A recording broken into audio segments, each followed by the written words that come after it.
Alors, je vais parler du module que j'ai rajouté dernièrement qui sert à faire des fits graphiques, c'est-à-dire avec la souris. Donc ça se passe ici et donc on a une fenêtre qui s'ouvre avec deux graphes. Le premier va nous servir à fitter nos datas et le deuxième va nous afficher l'erreur en temps réel.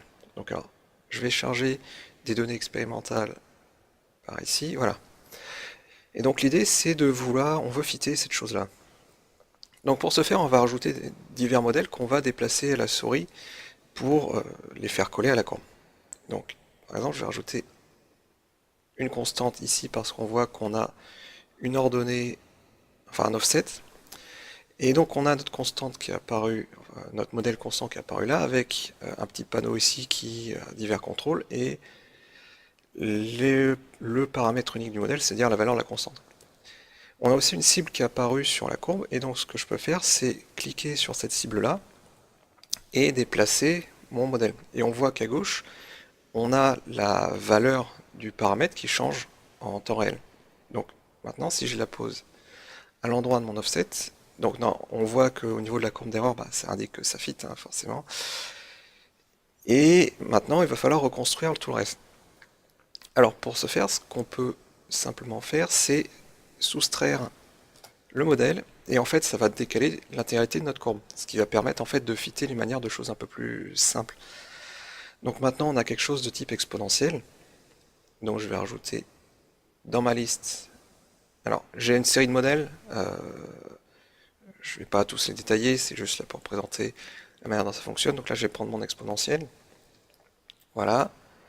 Et donc, on a une exponentielle qui apparaît avec ici deux points de contrôle parce que j'ai besoin de deux points pour contrôler les deux paramètres.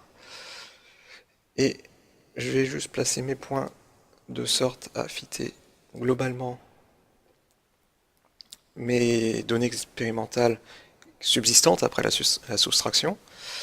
Et je peux à nouveau soustraire, paf, mon exponentielle et on voit que bah, on commence à avoir des pics qui apparaissent. Donc je vais continuer à fitter ça. Voilà. Je vais rajouter une gaussienne. J'aurais pu mettre une lorentzienne aussi, mais la gaussienne marche bien. Voilà, donc j'ai encore deux points de contrôle pour ma gaussienne. Et voilà. Donc je peux à nouveau la soustraire. Et on voit qu'il reste plus qu'une petite patate. Et donc je vais rajouter une gaussienne pour fitter le reste. Voilà. Et normalement, si je la soustrais, il reste quasiment plus rien. On voit qu'au niveau de la courbe d'erreur, donc c'est le Shelog, donc là on est précis à 10-1 près. Forcément c'est bruité, donc on va pas avoir une précision fantastique. Donc là on a tous nos modèles en fait qui fit la courbe. Donc je vais enlever les soustractions, c'est pas obligatoire, mais c'est juste pour reconstituer les datas. Et une fois qu'on a placé globalement l'ensemble de nos modèles, ce qu'on peut faire, c'est cliquer sur le bouton d'optimisation qui est là. Et en fait, le SOD va essayer d'ajuster de manière stochastique l'ensemble des paramètres. Donc les courbes vont gigoter un peu. On a ici une valeur d'erreur qui est l'erreur globalement point par point. Et donc ça va remuer un certain temps, hein. Enfin là c'est quasiment stable, on voit que les courbes ne bougent pas spécialement. Le fit était déjà quasiment bon dès le départ. C'est juste là un ajustement final. Et une fois qu'on décide que c'est bon, on n'a pas besoin d'avoir plus de précision que ça, on arrête l'optimisation et ce qu'on peut faire c'est exporter les données qu'on a. Donc avec le bouton d'export, donc ce qu'on peut exporter c'est soit bon, deux manières d'exporter un script MATLAB et quelque chose pour exporter ça en tech. Donc je vais faire le script MATLAB parce que c'est le plus pratique. Donc là je fais OK. Et donc j'ai euh, une boîte de dialogue qui s'ouvre et je peux donner un nom de fichier, par exemple test. Voilà. Et maintenant, donc là je suis dans le bon répertoire. C'est ça. Donc si je fais fit test, en fait j'ai les datas de fit qui sortent directement. Donc c'est pas forcément. Ça peut être utile, mais là pour la présentation, c'est pas super intéressant. Par contre, je peux passer deux paramètres à mon script. Le premier, c'est display. Et dans ce cas-là, il m'affiche mes données avec le fit. OK.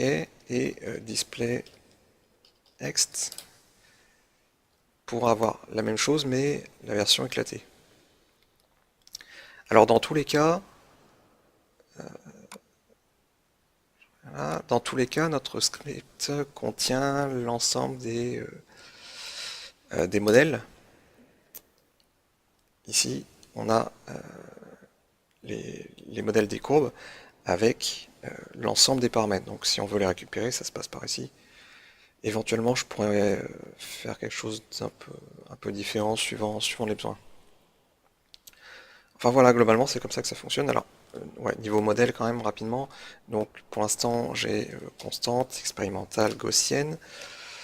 Fonction puissance de manière générale, fonction logistique lorentzienne, avec une puissance arbitraire et deux modèles de Planck. Donc c'est assez compliqué de trouver des courbes qui vont bien parce que il faut que j'arrive à chaque fois à définir des points de contrôle. Par exemple, là, la lorentzienne généralisée, pour la contrôler, il me faut trois points de contrôle. Je vais trouver voilà. Dernier point, pas spécialement important, c'est les courbes ont des couleurs choisies de manière aléatoire. On peut changer la couleur si on clique là-dessus. Et donc on a une petite boîte de dialogue qui s'ouvre, on peut changer la couleur de nos courbes. Enfin voilà.